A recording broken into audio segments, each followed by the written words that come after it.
Good afternoon, and welcome to the fourth quarter 2020 Caleres earnings conference call. My name is Erica, and I will be your conference coordinator. At this time, all participants are in a listen-only mode. After the speaker's presentation, there will be a question-and-answer session. To ask a question during the session, you will need to press star one on your telephone. As a reminder, this conference is being recorded. At this time, I will turn the call over to Logan Bonacorsi, Vice President of Investor Relations. Please go ahead, Ms. Good afternoon. I would like to thank you for joining our fourth quarter 2020 earnings call and webcast. A press release with detailed financial tables, as well as our quarterly slide presentation, are available at caleres.com. Please be aware today's discussion contains forward-looking statements which are subject to a number of risks and uncertainties. Actual results may differ materially due to various risk factors, including but not limited to the factors disclosed in the company's Form 10-K and other filings with the U.S. Securities and Exchange Commission. Please refer to today's press release and our SEC filings for more information on risk factors and other factors which could impact forward-looking statements. Copies of these reports are available online. The company undertakes no obligation to update any information discussed in this call at any time. Joining me on the call today is Diane Sullivan, Chairman and CEO, Ken Hanna, Senior Vice President and CFO, and Jay Schmidt, President of Caleres. We will begin the call with brief prepared remarks, and thereafter, we will be happy to take your questions. I would now like to turn the call over to Diane. Diane? Yes, thanks, Logan, and good afternoon, everyone. We appreciate you joining us on today's call as we review our fourth quarter results, provide a little color on what we're seeing in the marketplace, and share how we are planning for 2021. Even with the impacts of the virus on the economy, our business, and our personal lives during the last year, the Caleres team remained focused, dedicated, and determined. Over the last year, our associates drew on their creativity and their great optimism to drive the organization through the protracted economic lockdown and to shift towards our recovery and our future. I would like to thank our entire global workforce for rising to this unprecedented challenge in a quick and agile manner. I couldn't be more proud. As a result of these efforts, the organization was able to make tremendous progress on a wide range of strategic objectives on both the operational and the financial fronts. To start, we intensified our focus on driving down costs, streamlining the organization to align with the ongoing needs of the business, and right-sizing our expense base. Through these efforts, we expect to realize $100 million in ongoing annual expense and capital savings beginning in 2021. In addition, we leveraged our previous capital investments in digital to drive an approximately 40% year-over-year increase in e-commerce sales from our own .com sites. This pivot enabled the brands to adjust swiftly to changing consumer behavior and priorities in the wake of the pandemic. I'll discuss more specifics on our digital progress in just a few moments. We also continue to generate significant levels of cash, particularly as our e-commerce business accelerated and our stores and the stores of our partners reopened. And we used that cash to restore our overall debt to below pre-pandemic levels by the end of fiscal year 2020. In fact, since the end of the first quarter of 2020, we have proactively paid down approximately $190 million of debt. Even as we paid down significant levels of debt, we simultaneously drove forward with our ongoing shareholder return efforts. In total, we returned approximately $34 million to our shareholders, maintaining our long-running dividend throughout the course of the crisis while employing our opportunistic share repurchase program during a time of significant downward pressure on our share price. Ken will talk more about our capital allocation priorities for 2021 later on. Additionally, we continue the strategic rationalization of our real estate portfolio, ultimately closing 104 doors in our brick-and-mortar fleet and proactively renegotiating more than 1,100 leases, resulting in approximately 35% reduction in lease expense. More recently, we continued to execute the exit of our Naturalizer retail fleet. This effort will result in improved profitability going forward and will more closely align this important brand with the accelerated consumer shift towards digital.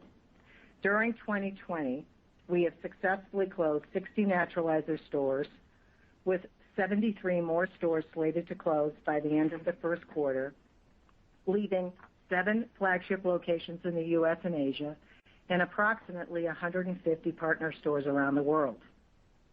We also move forward with the strengthening of our leadership structure. Most significantly, we announced the alignment of our operating divisions under one President, Jay Schmidt, who is with us here today, as well as supplemental enhancements to the leadership team that will ensure continuity going forward, and that will focus our top talent on our highest return growth opportunities. Finally, we continued our work to enhance the Caleres culture, both internally and externally.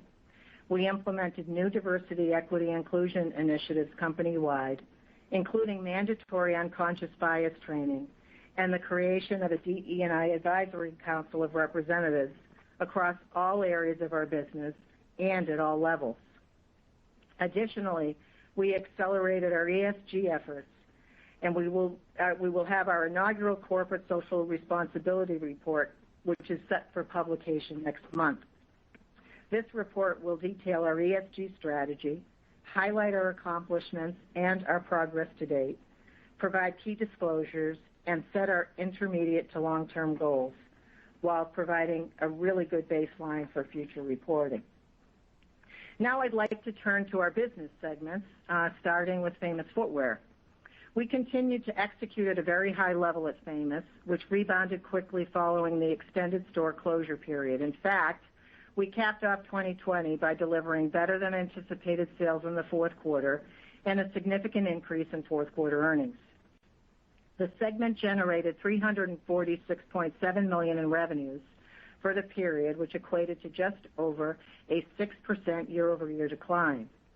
Most notably, Famous's fourth quarter operating earnings totaled $14.8 million and was, on an adjusted basis, 43% greater than last year, despite the sales decline. This outstanding performance is a direct result of the strength in our e-commerce business, aggressive expense control, and tight and rigorous inventory management.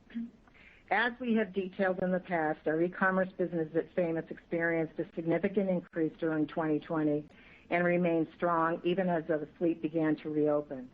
All in, Famous's e-com business increased 75% in 2020, with its e-commerce penetration rising to 22% of net sales, up from just 10% in fiscal year 2019. Now looking ahead, we expect Famous Footwear to be an important and strong driver of our improved performance in 21 as we continue to leverage our inherent competitive advantages. Many of them you know. A strong offering of highly demanded brands for the family, a great leadership position in athletic and sport, and a nationwide footprint and omni-channel experience that provides the consumer with the convenience to shop when and where and how they want to shop. Now, as the vaccine rolls out and as consumers return to whatever the more normal shopping and travel behaviors are going to be, we expect to see an acceleration in those high-density areas and tourist markets where economic activity has been slower to recover. Beyond the expected uplift due to ongoing market improvements, we're executing on a three-pronged approach. We're focusing on merchandising, marketing, and consumer experience to maximize our momentum here. First, when it comes to our product, we will continue to offer what the consumer wants through that balanced assortment of athletic, sport, and seasonal styles. We're also going to continue to leverage our sport and athletic leadership position, the part of the business we've always been known for, to capitalize on the ongoing demand for these versatile and active styles. We expect the consumer to continue to gravitate toward well-known brands in these categories, and Famous is situated exceptionally well to benefit on this trend. Further underscoring this fact is that our top 15 brands represented approximately 77% of our sales during the year. There's a few new things on product that I think I'd like to highlight that really should lead to even broader consumer acquisition and improved retention. First, we witnessed strong momentum in a number of our key non-athletic brands over the last 12 months and expect continued growth here as more consumers recognize us as a destination for these brands. And to further this effort, we will be testing new aspirational brands and elevated offerings that include the outdoor category. Second, we plan on expanding our vertical integration and exploring all of the possibilities within our brand portfolio to drive greater profitability for the organization. We are strategically testing Caleres brands where we see the greatest overlap between the consumers of our portfolio brands and the Famous Footwear consumer. I think of Dr. Scholl's as just an excellent fit with the millennial family. Finally, we see a significant opportunity in our kids business, which comped positive in the fourth quarter of 2020. We fully expect to see that momentum to continue this year as we lean into our kids' assortment and leverage our convenience, flexible, and family-friendly experience. Turning to marketing, we're thrilled that our Famously You Rewards program was recognized in Newsweek's list of America's best loyalty programs. We've certainly seen the benefits of the program and are happy to receive the external recognition. This year, we're going to be even more focused on our consumer database and are increasing our efforts to enhance and grow our rewards members through the acquisition of new consumers, retention of those high-value consumers, and importantly, going back and reactivating some past consumers who have stepped away in recent years. This effort is always looking at optimizing our marketing mix, looking at expanding personalization across our communication channels, and of course, establishing and building strong emotional connections with the Famous brand overall. We are highly aware of the lifetime value these customers bring and believe that this to be a long-term value-generating opportunity for Famous. Finally, the third portion of our 21 strategy is maximizing the consumer experience, an area where we're always striving to do better. This will consist of leveraging our new digital platform to drive increased engagement, conversion, and retention, evolving our systems to optimize the cross-channel experience, including BOPIS, curbside, and ship-from-store optionality, and test in-shop concepts and refresh high-traffic and high-potential locations. So there's a lot going on, and in summary, we're excited about the opportunities that we see for Famous and look forward to driving the full potential of this business as we progress through 2021. Now let's turn to the brand portfolio. Fourth quarter net sales for the portfolio as a whole declined by approximately 32% when compared to the fourth quarter of 2019. Ongoing improvements in brands with a greater penetration in wellness, comfort, and sports styles were offset by outsized sales declines from the brands you may expect, specifically Allen Edmonds and Naturalizer, who experienced ongoing pandemic-related effects and dampened store performance. However, even with lower sales, we recorded positive adjusted operating earnings of $1.2 million, further underscoring the effectiveness of our rigorous cost control initiatives. Despite the mixed recovery in this segment, we really are very enthusiastic about the brand's portfolio's potential to drive value, and we expect an overall recovery in the footwear market to act as a tailwind for our portfolio. It's important to point out that the global health crisis acted to accelerate certain trends that were already in motion in the footwear market, trends that were reflected in a lot of the work that we were doing as it relates to the modernization of our distribution centers and the replatforming of our branded websites. As just a couple of examples, Caleres was also in the process of repositioning its brand focus and assortments to really focus on the shift towards digital shopping as well as wellness, comfort, and sport categories. So while the shift in consumer preferences will likely continue in the near term, the successful and ongoing rollout of the vaccine should spur a steady return of more social lifestyles, particularly as consumers head back to work and school and once again attend events. This return to more social work-life balance and routines and the resumption of more normal buying patterns should provide a nice supplemental uptick in demand for seasonal, occasion, and event styles as we move throughout the year. With this backdrop in mind, in aggregate, we believe our brand portfolio is well positioned for a recovering and evolving footwear market, but by design and by definition, our brands are at differing stages of their development at present. So let me share a little color and give you some insight into how we're thinking about a few of our brands. Among the brands with terrific potential for growth in market share, revenue, and margin as we progress through 21 is our Sam Edelman brand. As you know, Sam serves as the cornerstone offering of our portfolio and is grounded by its inherent ability to shift with the consumer. In fact, the brand made significant strides during 2020 to adjust, align, and position itself to growth. Looking ahead, and as we all know, customers are reacting to what's new right now, and Sam has ambitious plans that leverages past consumer favorites and new silhouettes, a combination that should restore its well-established market positioning. Beyond the introduction of new, fresh, and compelling product, where his sport penetration has increased significantly. This plan focused heavily on digital growth, which has seen a nearly 20% increase in conversions since moving to the new platform and expanding its international business.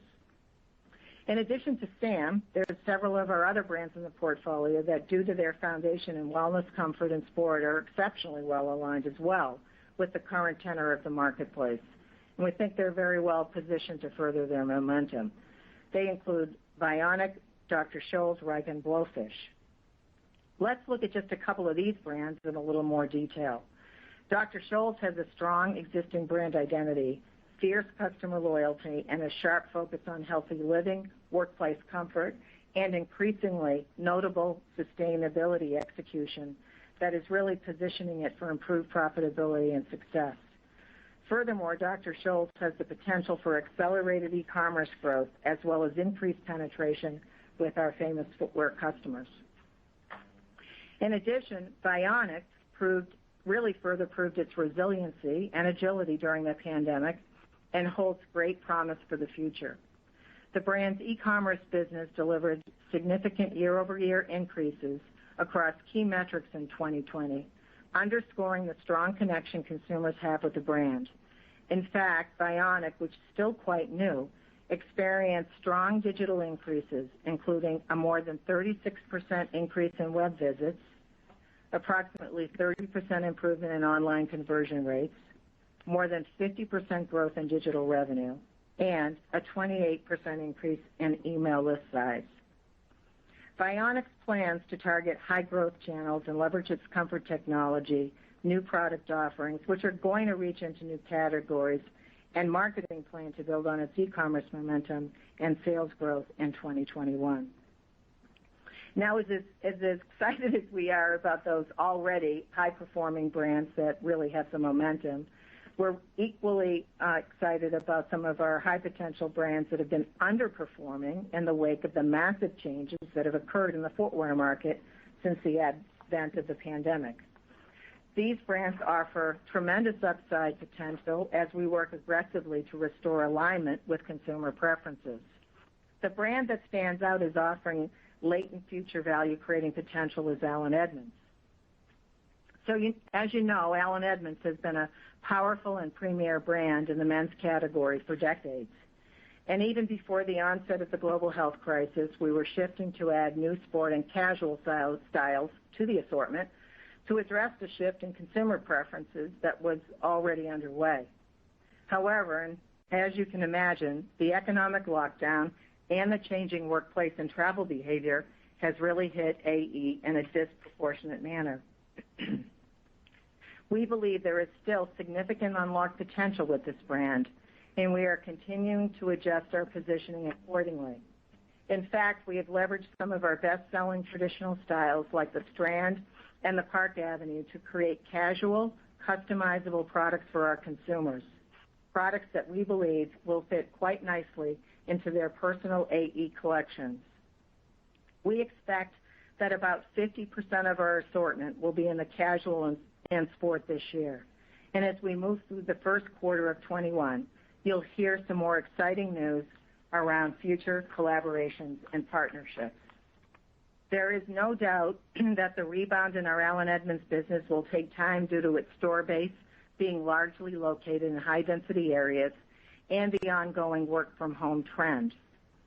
However, we are confident in the brand's ability to leverage its loyal customer base and growth strategy to capitalize on opportunities in the marketplace and return to a stronger contributor in the organization.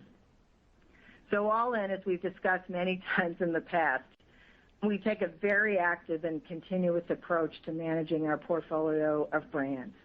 We will always be working to identify ways to optimize value from this portfolio, driving growth in some, harvesting cash in others, and making adjustments in others in order to stay in step with the consumer. Before I turn it over to Ken, I want to underscore that while the future feels brighter, the first half of the year will continue to be constrained by ongoing pandemic-related impacts, supply chain disruptions, and port congestion. No new news there. I think everybody's been feeling this. In keeping with these challenges, for our total company, we currently have between 60 million and 70 million of delayed receipts. Even with these macro challenges, there are signs of stabilization in the marketplace. There is no doubt Caleres is a more agile and focused organization than it was at the start of 2020, and we believe we are well positioned to capitalize as the market rebounds, more likely in the second half of the year as the world returns to a greater degree of normalcy. As we plan for future success, we will focus on maintaining our strong momentum at Famous, driving enhanced consumer alignment and improved performance in the brand portfolio, continuing to take a careful and disciplined approach to cost control and capital spending,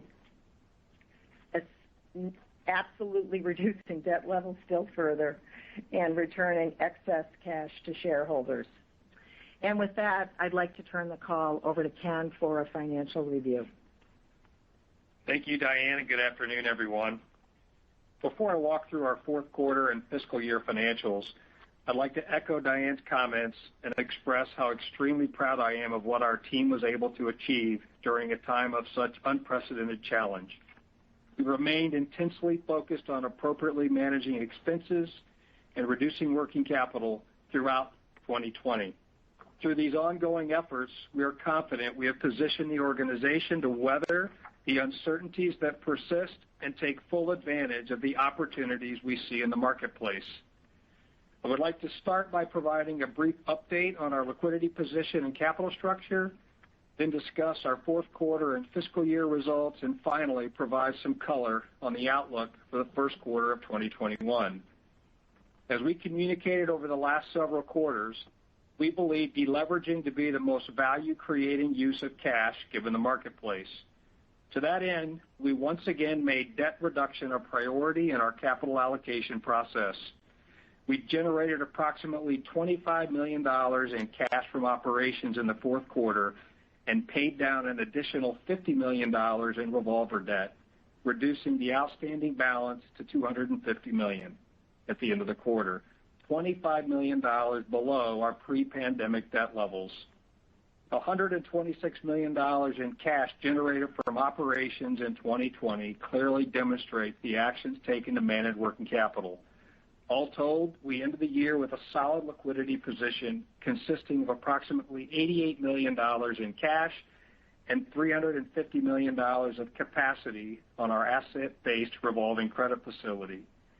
In addition to our progress on debt reduction during the year, we also returned approximately $34 million to shareholders during the year through our long-standing quarterly dividend and our share repurchase program. Overall, we bought back approximately 7% of our shares outstanding in 2020 at an average price of $8.05. Looking ahead, we expect to reduce our debt levels still further, while at the same time continuing to return cash to our shareholders through investing in our business, our long-standing dividend, and opportunistically buying back shares. Now moving on to a review of our financials. We had a number of non-recurring and, for the most part, non-cash adjustments in the quarter. I will walk through those adjustments, and you can also find a full presentation of our GAAP results and a reconciliation table to our adjusted results in the earnings release we issued earlier today. Our adjusted earnings per share for the fiscal fourth quarter of 2020 was 3 cents per share, excluding $1.03 of COVID-19 related expenses associated with non-cash impairments of property and lease right-of-use assets, primarily for Allen Edmonds, and tax valuation allowances associated with our deferred tax assets. 49 cents of non-cash intangible asset impairment charges for Allen Edmonds, 37 cents of expense related to the previously announced exit of a number of our Naturalizer retail stores, a fair value adjustment of 18 cents associated with the mandatory purchase obligation for Blowfish Malibu, and a Vionic integration-related cost of 7 cents as we completed the ERP integration in the fourth quarter. For fiscal year 2020, our adjusted loss per share was $1.40. This loss per share excludes $10.40 of charges, made up of $6.35 of non-cash goodwill and intangible asset impairment charges, $3.10 of COVID-19 related expenses associated with non-cash impairments or markdowns of inventory, property, and leased assets, and tax valuation allowances associated with our deferred tax assets. The total fair value adjustment of 48 cents associated with the mandatory purchase obligation for Blowfish Malibu, 40 cents of expense related to brand exits, and the Vionic integration-related cost of 7 cents taken in the fourth quarter. Again, we've provided a complete reconciliation of our GAAP results in the earnings release issued earlier today. And having said that, my remarks will focus on our adjusted results as we believe this represents our overall operating performance. For the fourth quarter, we delivered consolidated sales of $571 million, down 18.3% from fourth quarter of 2019 levels. Our direct-to-consumer sales reached 75% of our total, while our owned e-commerce sales increased approximately 25% during the period. For the year, we reported $2.1 billion in sales, down 28% from 2019, reflecting the significant effects on our business due to the COVID-19 global health crisis and the associated economic lockdown. Our direct-to-consumer business reached 73% for the full year, up from 68% in 2019. As Diane mentioned earlier, Famous Footwear total sales were $346.7 million, down 6.2% from the fourth quarter of fiscal 2019.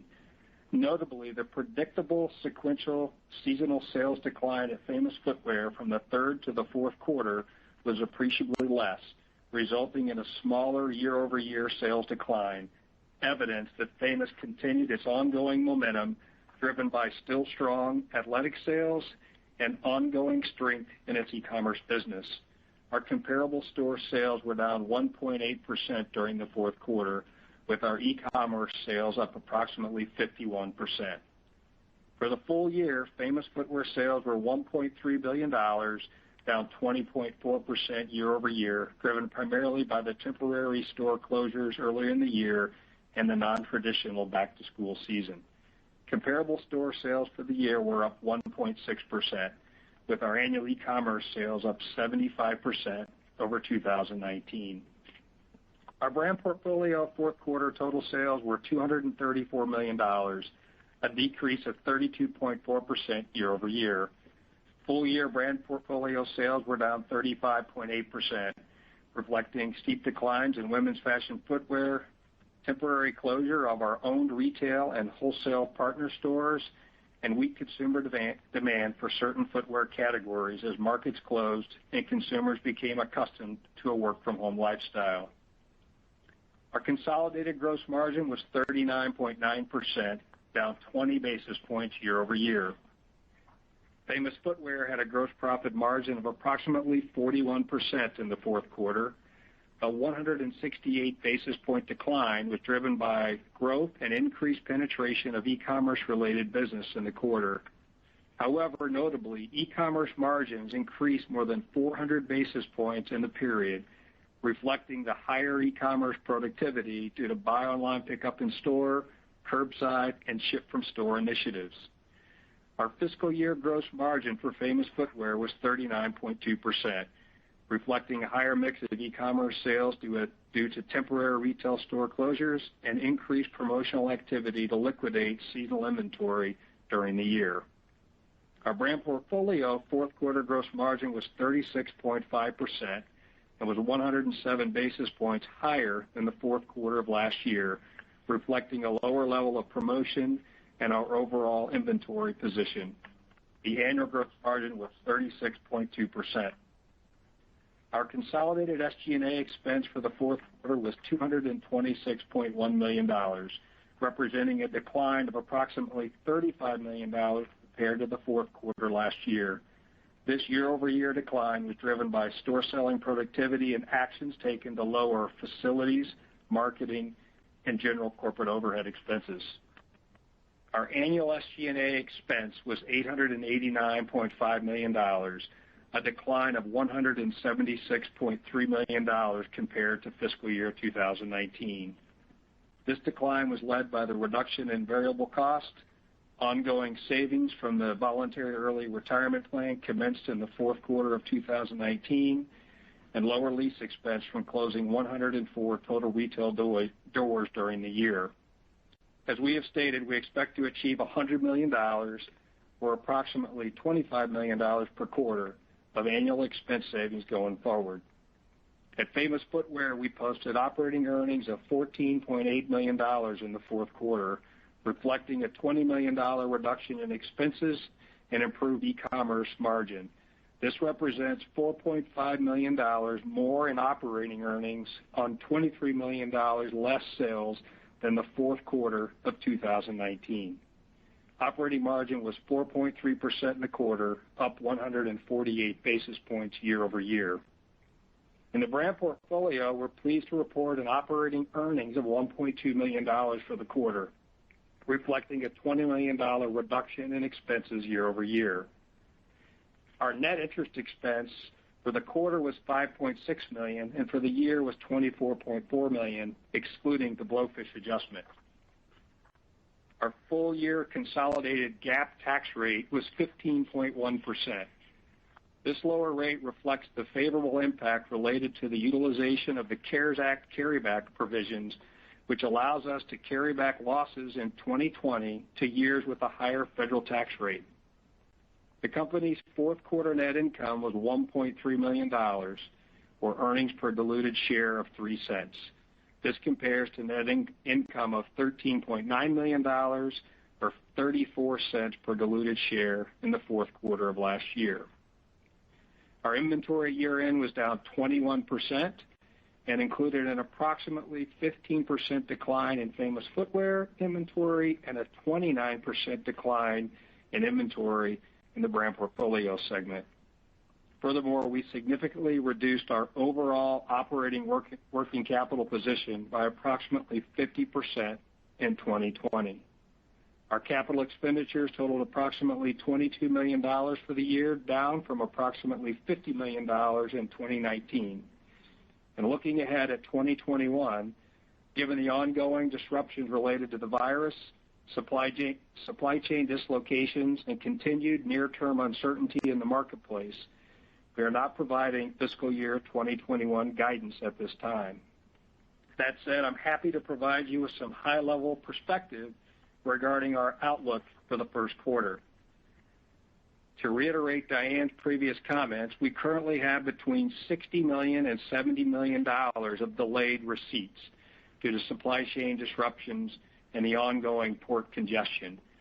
We don't expect that to be resolved in the first quarter. In addition, as a reminder, our sales in the first quarter are seasonably the lowest quarter of the year, and we expect that to continue to be the case in 2021. With that being said, we expect Q1 2021 at the consolidated level to look a lot like Q4 of 2020, both in dollars of sales and dollars of earnings per share, with Famous Footwear sales expected to be between 5% and 10% lower than the first quarter of 2019, and brand portfolio sales expected to be between 28% and 32% lower than the first quarter of 2019. Furthermore, as previously discussed, we plan to complete the Naturalizer restructuring during the first quarter and will take additional non-recurring charges during that period. Excluding the impact of Naturalizer closings and barring any further delays in the supply chain, we expect positive adjusted earnings per share in the first quarter and a continued reduction in our overall debt levels. In closing, in the face of the unprecedented disruption in our business in 2020, the company acted quickly and decisively. Our nimble business model enabled us to adjust to the environment and prioritize cash flow and liquidity while still furthering our long-term strategic objectives, investing for future growth, and creating value for our shareholders. With that, I'd like to turn the call over to the operator for questions. Operator? As a reminder, to ask a question, you'll need to press star 1 on your telephone. To withdraw your question, press the pound key.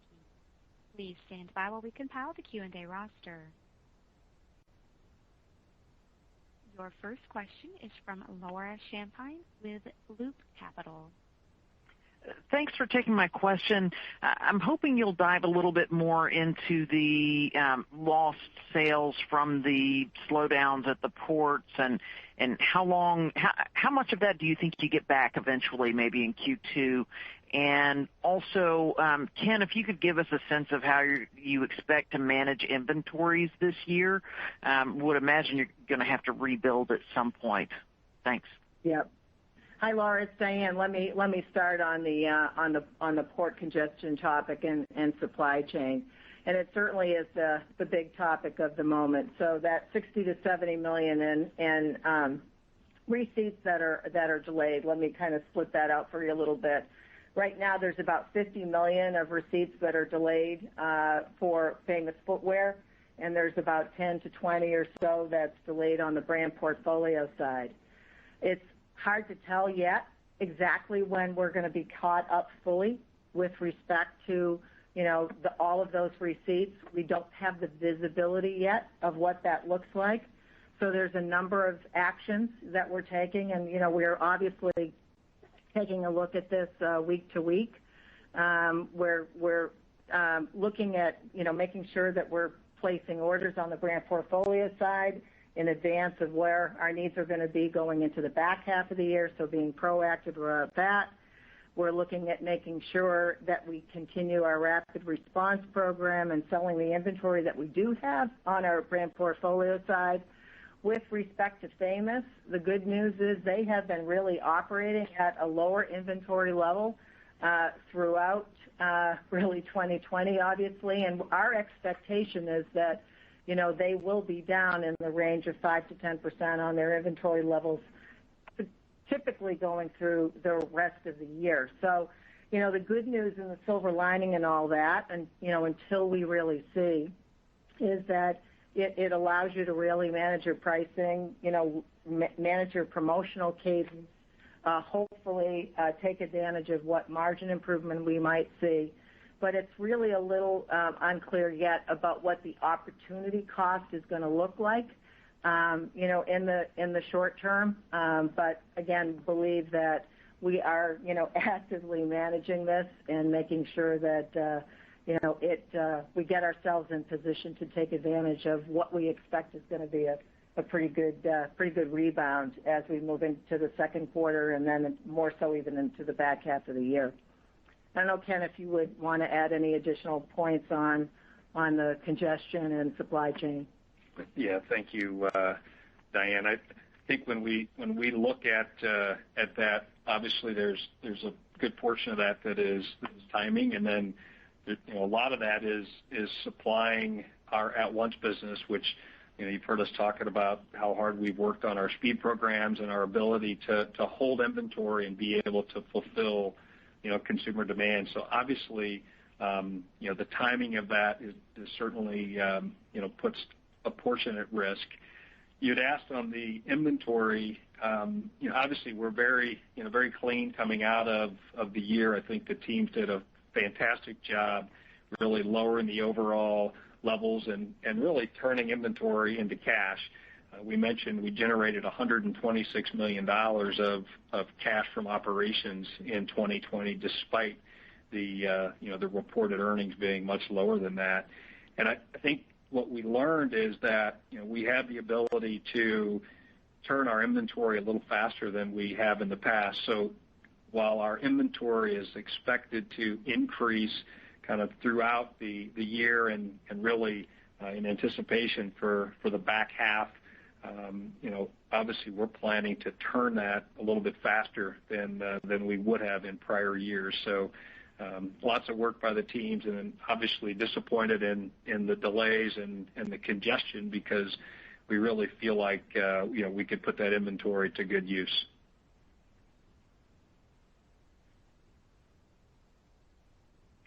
Your next question is from Steve Marotta with C.L. King Associates. Hello, Diane, Ken, Jay, and Logan. Diane, I would love your thoughts on, first, very high level, how you feel the cadence of this year is going to progress, and then on a more granular level, how do you prepare for that? In other words, and I'm not holding you to anything, this is just how I would love to hear, or how you are thinking about again, how the year progresses, and then a planning point from a product standpoint and a delivery standpoint. Do you think that dress is going to be more popular in the back half of the year than it has been maybe in the last 12 to 18 months? Product categories that could pop, just your high-level thoughts on the year. Yep, sure. I'd be happy to. I think when we entered this year and finished, the fiscal year of 2020, we went into this whole planning process and really keeping our mind on this idea that, we were going to take a fairly conservative approach to the front half of the year, and we expected a much stronger rebound in the back half of the year. And that was, because it was really still unclear about how fast the vaccine rollout was going to occur. And then as we saw a little bit more of the supply chain disruption, again, wanting to make sure we were fairly conservative on our viewpoint in the front half. In terms of the categories of business that we feel that are going to continue to be strong, there is no doubt about it that this sport and active and wellness categories of business is going to absolutely continue throughout. We don't think that that's going to change significantly at all. We think that is going to continue to be important. But what we are starting to see a little bit is that, the how you define what's dress or what's casual and what sandals might sell or what boots might sell. We're seeing already, Steve, the early signs that actually opened up footwear is selling actually outstandingly well. And it's not only flat kinds of sandals and that sort of thing, but wedges and heels as well seem to be working. And there's the early distant light right now that we can see opened up footwear for going out occasions, what we might have traditionally called a little more dress type of sandal. We're seeing that become a little bit more in demand. Now, how big that gets, how do women feel as they're, able to go out, attend events, weddings, and that kind of thing. But again, we think our brand portfolio is very, very well positioned to be able to take advantage of, those kind of opportunities. The other thing is, we also, there's no doubt that, we have really stepped back to try to make sure we rethink about our position and our portfolio at this moment. Where are our brands relative to the trend alignment? Where are their growth potential? Is there growth potential? And we really think we have this set of brands, sort of like I talked about this afternoon, where we really want to maximize the momentum. Things like, Famous, obviously, because we think that's so extraordinarily well positioned, as well as Dr. Scholl's and Vionic. We think those are the kind of brands that where we really want to maximize the momentum and further their growth potential. And we know that Sam Edelman is a great place to invest to grow, as we see, already some of the early signs of the consumer coming back to those iconic styles and what they've always loved Sam for. And then the work that we're doing on Allen Edmonds and Naturalizer, reinvigorating that, I think we're going to be really pleasantly surprised with the improvement that we see in the back half of the year. So it's a combination of a lot of things, and maybe then just the other thing why we feel pretty good about our position as our digital business. We've made those investments. We have the fulfillment capabilities. We have the logistics capabilities. We have the platform now.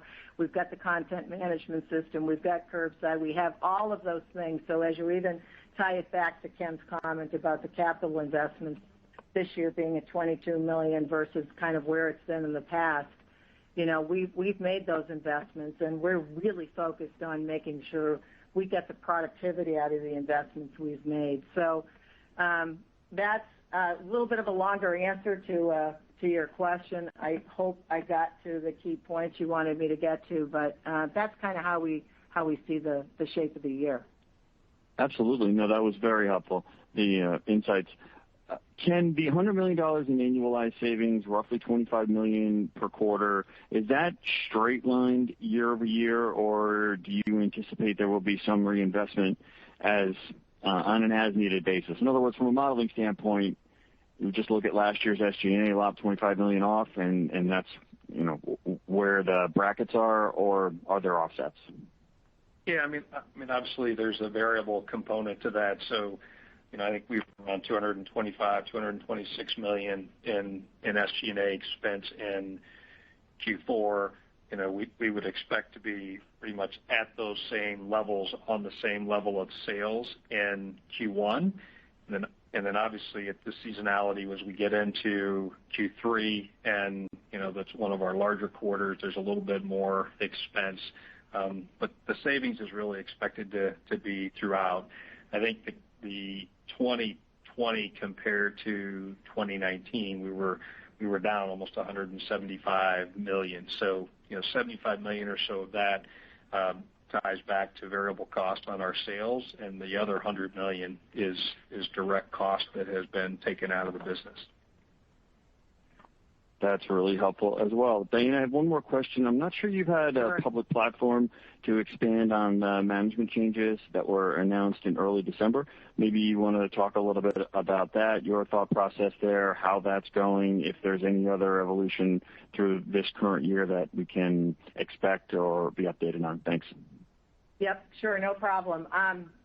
Actually, just going back to your other question, too, I should have mentioned, February was a little light, right? Everybody knows about the weather in February and what happened along those lines. So just wanted to get that out there that, there were significant days lost in our Famous business, as I'm sure every other retailer has faced as well.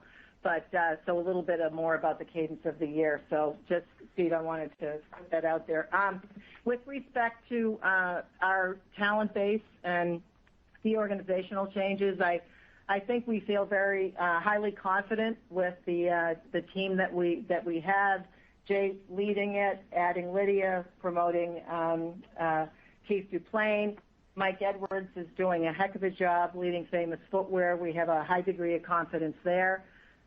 We've added other people in our digital portions of our business. You're going to see us add even more this year to make sure that our capabilities and our business continues to grow. And then I would probably also add that we also believe that we really need to have the voice of the consumer directly sitting at our leadership team. And so you should expect to see us appoint a CMO in the company in the relatively not too distant future. We think that's a critical component and ingredient of what is really going to help us accelerate our performance and our understanding and insight around the consumer as we go forward. So the biggest changes you'll see are really in the marketing and the digital side of our business. And the rest we feel, again, other than the normal ongoing things, we feel pretty good about where we're at this moment. Very, very helpful. I'll take the rest of my questions offline. Thanks. Thanks, Steve. Thank you, Steve. Your next question is from Sam Poser with Williams Trading. Good afternoon. Thanks for taking my questions. A couple of things. I was just wondering, one, which, of the $50 million of Famous product, is there specific categories that are hurting you more than others? That's sort of the late right now. And another retailer. No, it's pretty balanced across, really, but they're the largest brands, pretty much as you would expect, right? The in-demand brands. That's where it mostly is spread across. Another retailer discussed it as sort of like dominoes. It was like, what didn't come in December came in January. What didn't come in January came in February. What didn't come in February is coming in March. So is the major problem here more seasonal product that's hurting you right now versus, let's say sneakers? Sort of in the scheme of things where you normally expect a lot of sandals, but if sandals are late, that really hurts business. Yeah, I would tell you it's a great way to describe it, the dominoes, because that is a bit of what's been happening, and that's the key part of it. You don't know really when you're going to catch up, and it's gone a little bit back and forth. 1 week you might feel you're caught up, the next week you're maybe a little further behind, but your characterization is a good one. But again, it really is cutting across. It really isn't the seasonal goods as much as it is really against all categories. It is on semi-athletic. It is on a broad base of brands and on categories. So again, we'll see how it plays out. The team's doing a great job managing their way through it. There's no reason to believe that that we're not going to catch up at some point in time, but it's really, we don't have the visibility yet from when that really is going to occur. Okay, and then within the color that you provided on the first quarter, the stimulus checks hit. Is that included in the color that you're providing?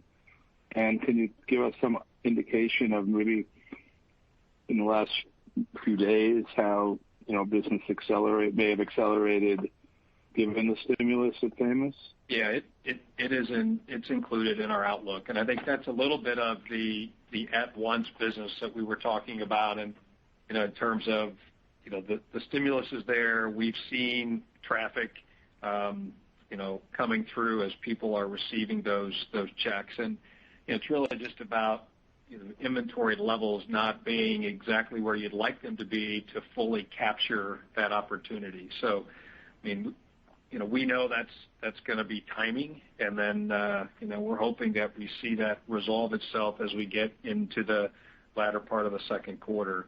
But no, we have taken into consideration the early signs of the stimulus. Thanks. And then lastly, with Famous again, you sort of mentioned you can turn your inventory a little faster and all that stuff.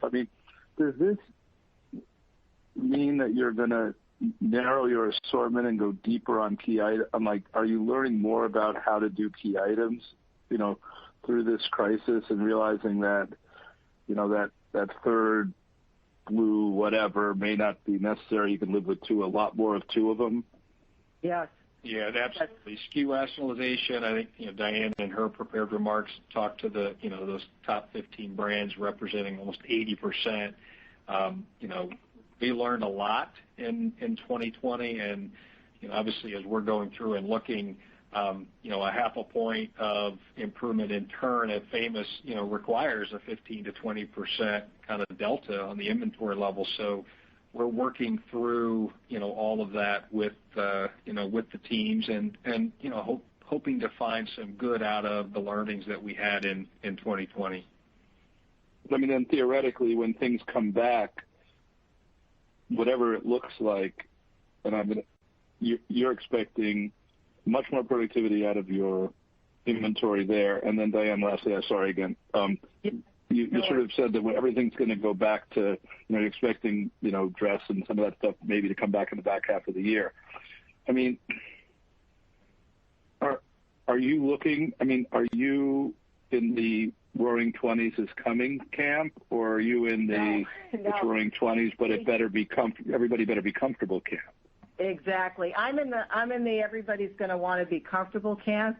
That there's going to be a consistent improvement in the performance of the businesses going forward throughout the year, and that I do think in some cases it doesn't ever go back, Sam, to what was, but I definitely think that there is some pent-up demand for footwear that they don't already have in their closet. And this idea that social occasions and weddings and all of that at some point in time are going to matter, and even just to feel good and put in a great pair of shoes on your feet, that's a little different than the sneakers and the clogs that you've been wearing is going to feel right. So never getting to the scale and size it was, much more occasion-based. We're not going to chase it, but we're going to be prepared to take advantage of it as we begin to size what the opportunity might be. I think the biggest impact from that you won't see come back is what we might call career-oriented shoes. That's what's not coming back. But the rest of it, we think, is going to be critical. Thank you very much, and good luck. Thank you. Thanks, Sam. Your final question is from William Reuters with Bank of America. Hi. I just have two. So the first, you've been talking about the changing portfolio dynamics where there's going to be growth, changes to the assortment. Is there any thought that you believe that actually the portfolio's composition should change and that either there's something that you'd maybe like to part with or maybe other acquisition targets out there that you see that look attractive? Right. Thank you, William. It's Diane. We do continuously look at evolving the portfolio and really have, even as of last year, exited 3 brands and actually added 2. So we are constantly evolving it. And again, to my comment a little bit earlier, we're really trying to look at, again, assess potential and kind of where we think what the runway looks like against trend alignment and kind of the brand's growth potential, and looking at where we really need to maximize momentum and drive it, because the consumer and all the attributes of what success is going to look like kind of surround that segment of the portfolio. We know there's a few that we have to reinvigorate, which we're doing, and there's a couple that we're really making sure that we're maintaining it. We're not over-investing in any of those things, and trying to shift our investment back over to those brands that are in this growth mode right now, and also back over to our digital capabilities to make sure that we don't miss those opportunities, because that's part of the business that's growing significantly. So that's how I would say we manage the portfolio, and our history kind of shows how we continue to add and subtract brands as we need to. Yep, and then that's helpful. And then just one follow-up. Ken, the 6 1/4 has become the call price steps down in August. The high-yield markets are obviously incredibly hot. I guess, how are you viewing the opportunity to potentially refinance those at this time?